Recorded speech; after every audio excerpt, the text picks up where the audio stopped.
Happening now, an investigation is underway We had fuel on fire for a while. into what sparked a morning garage fire in Jamestown. And we're breaking down the city's finalized spending plan, which includes increases in police pay and equipment upgrades. Plus, it's Giving Tuesday. We're always looking for cans of corn. We're always looking for cans of beans. We're hearing from local nonprofits who are vying for your support to further their charitable efforts. Live and on demand, this is WNY News Now. Welcome to WNY News Now. I'm Justin Gould. Those stories and more are coming up, but first, firefighters in Jamestown were called to a fully engulfed garage fire on the city's north side this morning. Crews with the Jamestown Fire Department responded to 13 Alton Place just before 10:30. When the battalion chief arrived on scene there, he reported the garage was fully engulfed by flames. Luckily, no injuries were reported as a result of the fire. However, several nearby houses were threatened by flames due to close proximity of buildings in that area. We had fuel on fire for a while, so we used 3 hand lines, so like I said, to protect the exposures, to knock down the initial fire, and to keep the fire from spreading. Now, a vehicle and motorcycle were inside the garage at the time of the fire. They were destroyed by flames. 2 fire investigators and the department's off shift were called to assist as well. A Jamestown area mother is facing charges after her child was running loose around town as part of an unsupervised spree full of mischievous deeds. Officers with Jamestown Police responded to the area around Jamestown High School yesterday afternoon for a reported disruptive juvenile. An investigation found that 43-year-old Mazila Vasquez Vega's child was running around downtown Jamestown causing issues with businesses throughout the day. Vasquez Vega was charged with endangering the welfare of a child after police accused her of failing to exercise reasonable diligence in controlling her kin. After booking, she was released with an appearance ticket. The youngster, police said, was temporarily held in custody by Jamestown Police's Juvenile Bureau during their investigation. Well, raises in police pay and new equipment purchases for first responders is among highlights of the Jamestown's revised municipal budget. Our Bronson Rasmussen joins us live in the newsroom today with more on what's included in the fiscal spending plan. Bronson? Justin, on Monday, Jamestown City Council finalized and voted on Jamestown's Mayor Eddie Sundquist's 2023 municipal budget with a total of 27 amendments.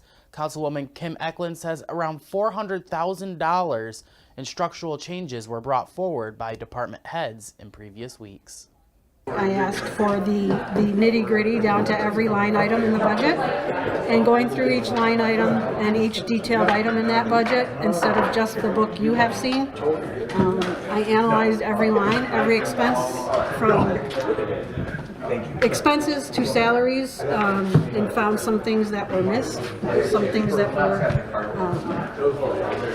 doubled and then some, or whatever the case may be.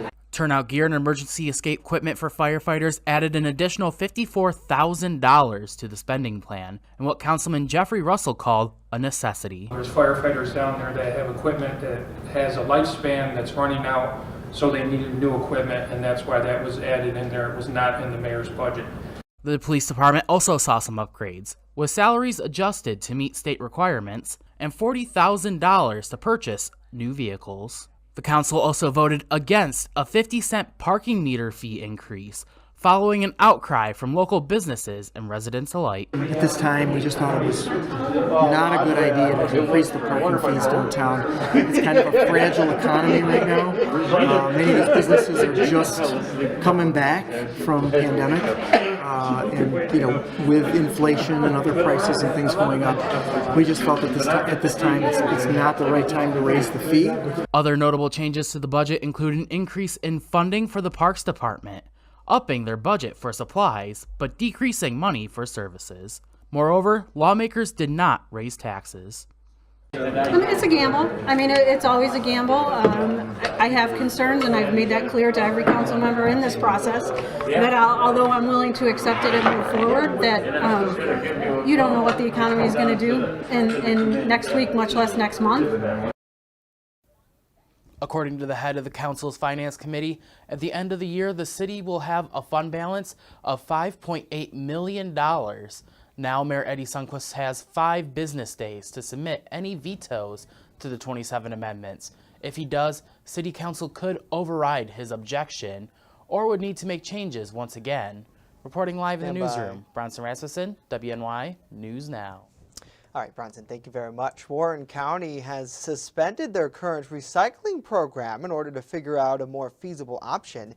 Erie News Now's Marissa Thomas talked with one county commissioner who explains the reasoning behind this decision. In Warren County, the accelerating price of recycling led to the suspension of their program. The decision to temporarily stop the recycling program in Warren County was a really difficult decision to make, and it's basically the result of a combination of increased costs and then a finite amount of funding. Shutting down the program will give the DEP and commissioners who partner with municipalities and townships time to figure out a better way to effectively run recycling in the county.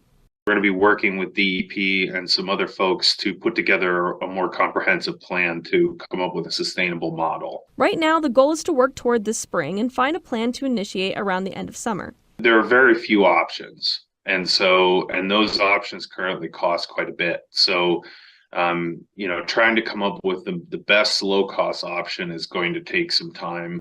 There's a present desire to help recycle products in the community. While waiting for a long-term solution, those in the area can drop off their recyclables to Waste Management Transfer Site in Pittsfield and Mortison's Recycling in Conewago Township. Definitely a serious kind of situation that we want to address, because we get so many calls from people who really want to see their stuff reutilized. And so we're really going to do everything we can to try to make that happen. Marissa Thomas, Erie News Now. Marissa, thank you. Jamestown's only soup kitchen, which fills the bellies of anyone who walks through their doors, hopes to take advantage of Giving Tuesday and not only raise funds for their charitable efforts, but also increase their volunteer base. The St. Susan Center fills an immediate need in the Jamestown community by providing a daily meal to those experiencing hardships. Over the past year, inflation in dairy products especially has caused a greater demand for St. Susan's services. Over Thanksgiving alone, they served meals to nearly 100 people with the help of 16 volunteers. On Giving Tuesday, Executive Director Sherry Rollin highlights the importance of lending a hand to those in need, either by donating your time or giving monetarily. We're always looking for cans of corn, we're always looking for cans of beans and cans of fruit. We're also always looking for the monetary side. Sometimes, for instance, we can't buy ahead on milk. It's estimated that each meal at St. Susan Center costs around $3.67, which is about the price of a cup of coffee if you think about it. The director says all of their charitable donations go right back to helping those in need. To donate or to volunteer, check out stsusanscenter.org. We have a link to that at WNY News Now as well. Well, now let's switch gears and get a first check of our weather forecast. Chief Forecaster Dakota Hunter is standing by live with that from the First Defense Weather Center today, Dakota. And I hear you have a busy couple of days coming with some high winds and then snow returning to the area. Oh, yes. It is very busy in the weather office. We're working our little fingers to the bone out here. Yeah. But first of all, let's take a look at the Chautauqua Lake Association Skycam. And the clouds are still abode out there today, so not much change in the weather department today. We may see a few peaks of sunshine later on this afternoon, but I don't think we're going to see much. The clouds are really going to win it out. You can see it on the satellite composite again. Just those clouds continuing to surge in. But we have a southerly wind now, so that should propel our temperatures up more than where they were yesterday. And you'll see the temperature yesterday, we only managed 36 for the high. The low temperature yesterday morning was 35, so we only managed 1 degree throughout the entire day. So, and you can blame the clouds and that northwest wind. is where we stand today. 72 and 5 are the records. So through the afternoon today, we'll go hour by hour for you, and you'll see here temperatures are going to at least warm up figuratively into the lower 40s with the cloud cover, but at least a south to southeast wind should propel those temperatures. But as Justin mentioned, high winds are on the way for tomorrow, then snow. We'll talk about it with the Ultimate Satellite Solutions 7-Day later in the show, Justin. All right, Dakota, we'll see you back in just a bit. As we continue, we're explaining a new bill that's banning new crypto mining sites here in New York over the next few years. And later, flu season has been deemed the worst we've seen in recent years, the latest from health experts this winter. Stay with us.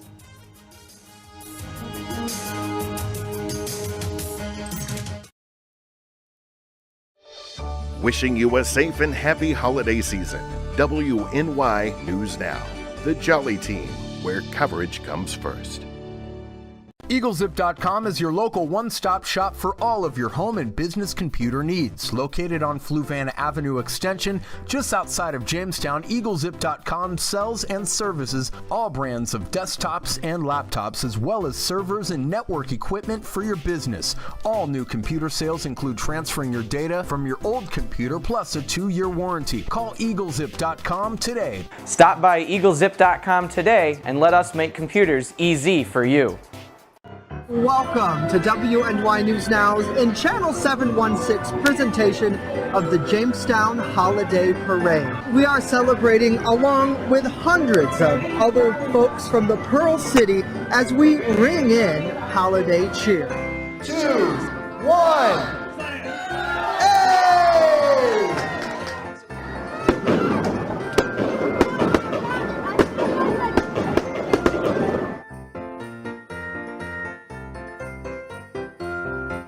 Looking for a fair and honest auto mechanic? Look no further than DeWyas Auto Service. Located at 140 Main Street in Randolph, our family-owned business is ready for all of your automotive needs. From general service to more complex repairs, count on DeWyas Auto to keep you on the road. We not only keep your cars running smoothly, but also looking great with our expert detailing crew. Send us a message on Facebook or call us today at 716-358-2292 to set up an appointment. DeWyas Auto Service. Fair, honest, and the best prices guaranteed.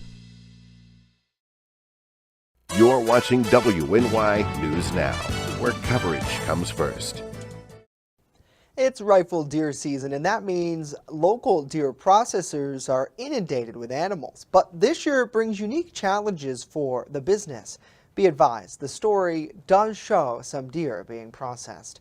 Todd Birch of Northeast Pennsylvania says he's already had more than 200 deer harvests over the last 3 days, and he's expected to process more than 500 deer before the season is through. He says that news is welcome because a tight labor market and rising inflation made it hard to find help and forced a slight price change within his industry. It's difficult, particularly doing this. You've got to want to be dedicated. It takes a lot to cut up a large number of deer, and you got to be willing to stay here and do it. So put in 12, 14, 16 hours a day. It's tough to find people that want to do that. Birch says he expects a busy season. He says if you have a deer processed, be patient. He and other processors are working as quick as they can, but the harvest has been pretty large this fall. Well, Governor Kathy Hochul recently signed a bill into law that will establish a 2-year moratorium on new and renewed permits for proof-of-work crypto mining operations. Our New York State Capitol correspondent Elise Klein speaks to some lawmakers and environmental advocates about the key impacts they think the public should understand with this legislation. Last week, Governor Hochul signed a crypto mining moratorium, making New York State the first in the nation to ban certain cryptocurrency mining technology infrastructure. Governor Hochul did the right thing by putting real New Yorkers over these failing outside speculators who care more about lining their own pockets than they do about the planet.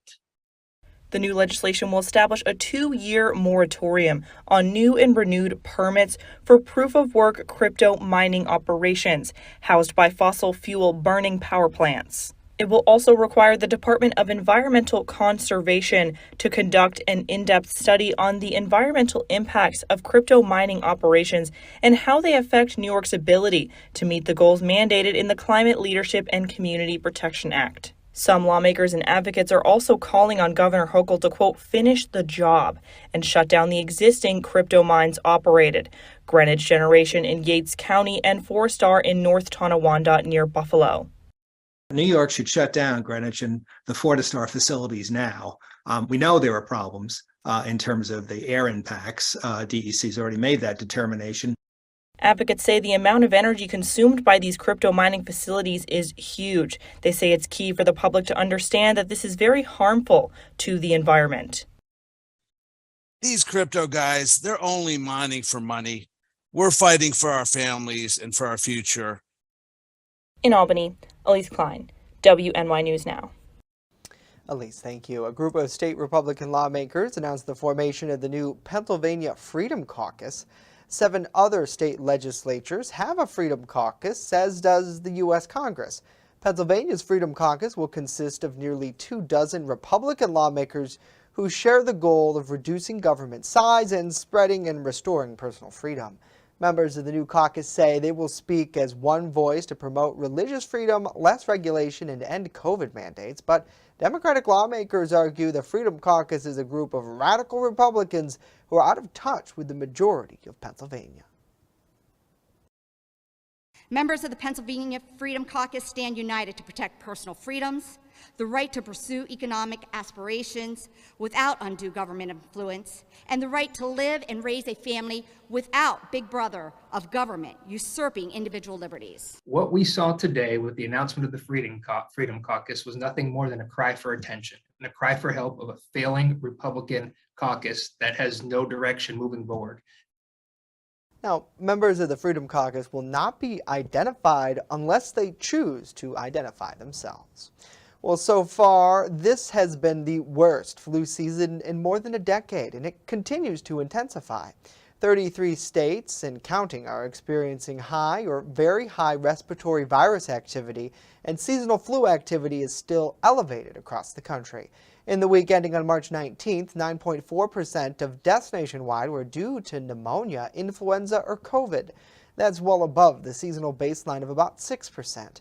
Flu and RSV and other respiratory virus that affects children have hit harder and earlier than usual this year.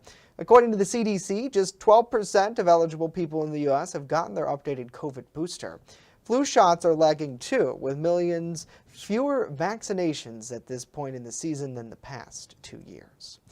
Well, coming up next, we'll tell you about how one local group is spreading holiday cheer here in the Jamestown area this season and why they need your help to do so. But first, when we return, we take a full look at our weather forecast. Stay with us. WNY News Now returns after this.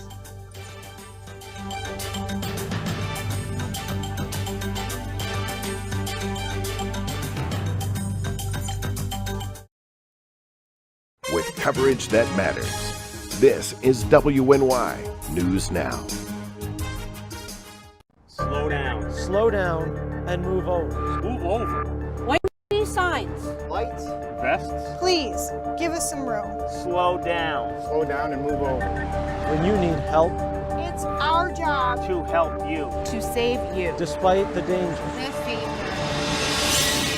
This danger is real. Do your part. Please Slow down. Slow down. And move over. move over. Welcome to WNY News Now's in Channel 716 presentation of the Jamestown Holiday Parade. We are celebrating along with hundreds of other folks from the Pearl City as we ring in holiday cheer. 2, 1.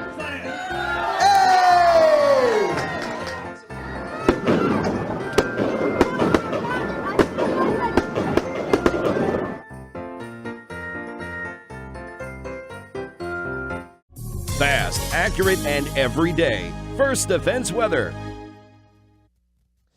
Welcome back, everybody. We've got a lot of stuff to talk about in the weather department. First of all, I wanted to show you where we're doing in terms of the temperatures so far this month. We've actually seen a big shift in the temperatures here. Notice all the blue shaded on the map here. So we're only about 2 degrees above normal for the month, and we're less than 1 degree above normal for the entire fall season. Again, we keep records for the fall season from September all the way through the end of this month. The clouds still rule downtown right now, 39 as of noon hour at the Jamestown Airport. South wind of 7. That southerly wind does help us to boost our temperatures up a little bit, but the cloud cover is not allowing for much solar radiation. So the next weather maker really is going to be gusty winds. So we have a wind advisory that is in place for Chautauqua County. This starts tonight and goes until 4 a.m. tomorrow morning. So we're talking about wind gusts potentially of around 45 to 50 miles an hour. Then we have a winter weather advisory for snow, which is going to be transitioning on Wednesday afternoon through the day on Thursday. You'll see that on Future Scan here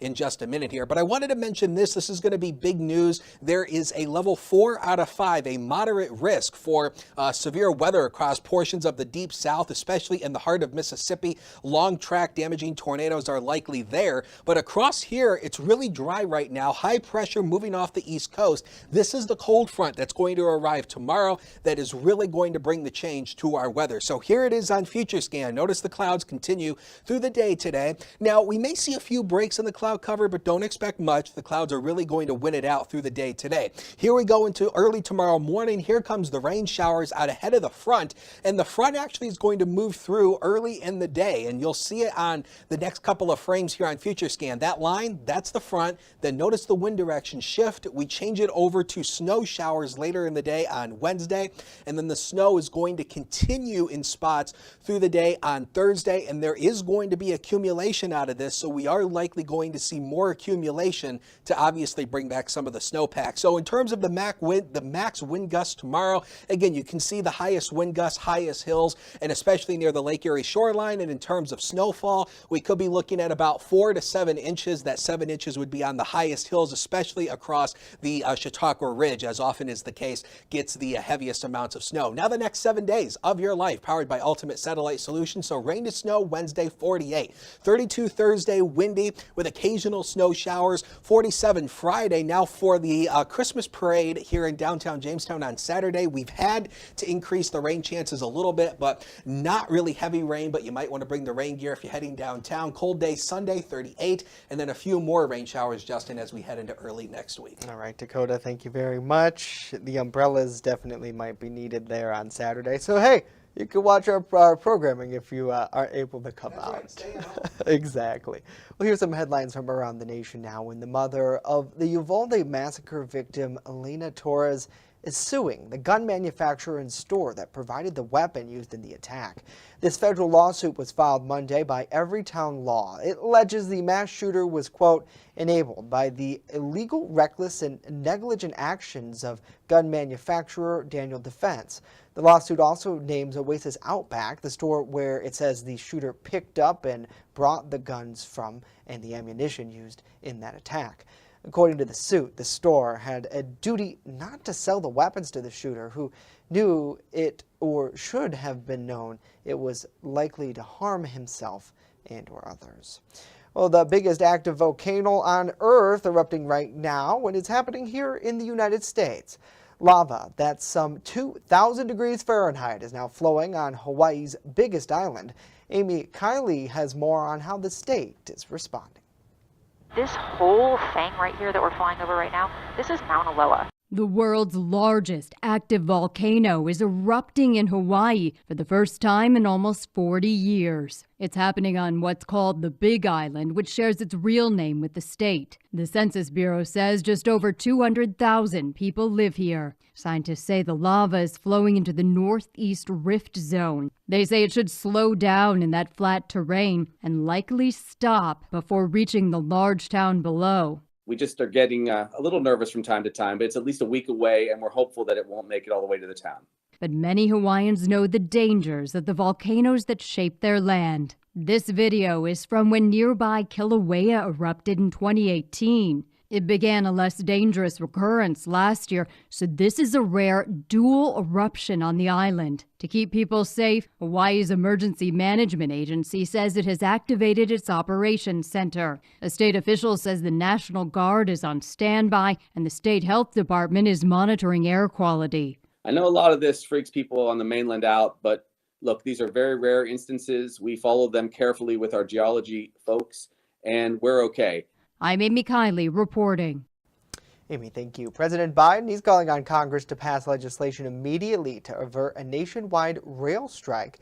The president wants Congress to approve a tentative deal worked out in September that union leaders agreed to at the time. House Speaker Nancy Pelosi has announced that she will introduce a bill this week to adopt the agreement, and it appears the Senate has enough votes to go along.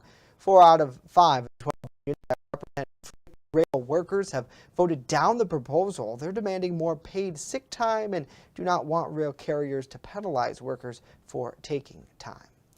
Well, coming up next, how one local group is spreading holiday cheer this Christmas and why they need your help on this Giving Tuesday.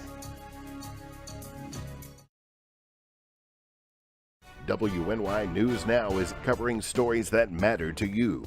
This year's theme, Fire Won't Wait, Plan Your Escape, focuses on the importance of knowing your way out of a home or business in the event that a fire were to break out.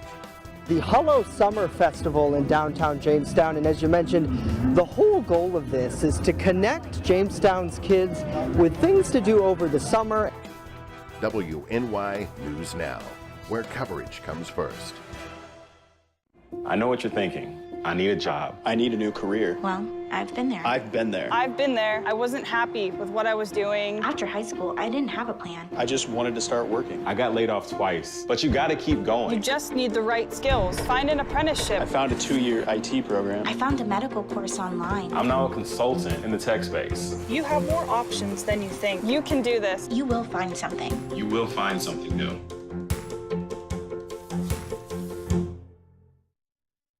Welcome to WNY News Now's in Channel 716 presentation of the Jamestown Holiday Parade. We are celebrating along with hundreds of other folks from the Pearl City as we ring in holiday cheer.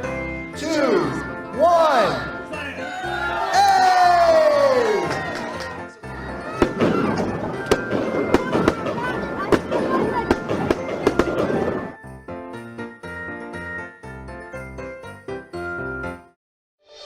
Wishing you a safe and happy holiday season. WNY News Now, the Jolly Team, where coverage comes first. Those looking to give back this holiday have many great options to spread cheer. As Julia Gress reports, Aspire of Western New York is one of the many groups vying for your support on this Giving Tuesday. Aspire of Western New York gives those with developmental disabilities tools to realize their full potential and live independently. For over 25 years, we've had a holiday program. It's called the Spirit of Giving. It was formerly called the Committee of Last Resort. The program aims to fulfill holiday wish lists across the region. And our goal is to support those who need the most help during the holiday season to provide a holiday that they might not be able to provide without our assistance. Donors and sponsors can contribute financially or sponsor a person or family, taking the shopping, wrapping, and delivery into their own hands. We provide anything from gift cards so they can do their own shopping. We do clothes on top of, we ask them what kind of clothes they want, so we clothe them and put boots and hats and coats on them. We also have done, tech, like laptops and tablets and TVs. We've done some of that stuff, some of those bigger ticket items.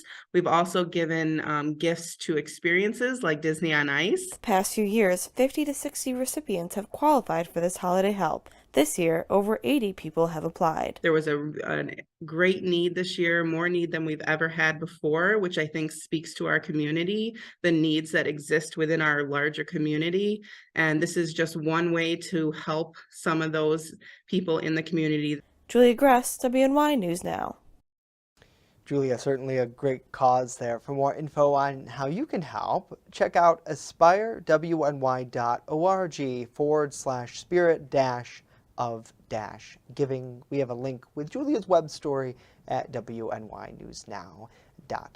Certainly a lot of people coming off that holiday, Thanksgiving holiday, maybe feeling a little generous. I think one of the takeaways that I had from just kind of covering Giving Tuesday over the years is every little bit helps, right? A lot of people think, well, if I donate $5, $10, what good is that going to do? But imagine if 100 people were to come out and donate something like that. You definitely do make an impact. And there is so much need out there in the community. Every little bit matters. Well, that's going to do it for our broadcast today. Of course, news continues 24/7 at WNYNewsNow.com and, of course, on Channel 716 on Roku. We'll leave you with this look over Randolph's Peaches and Cream Skycam of Wheaton Park. Have a great day. We'll see you back here tomorrow, live at noon.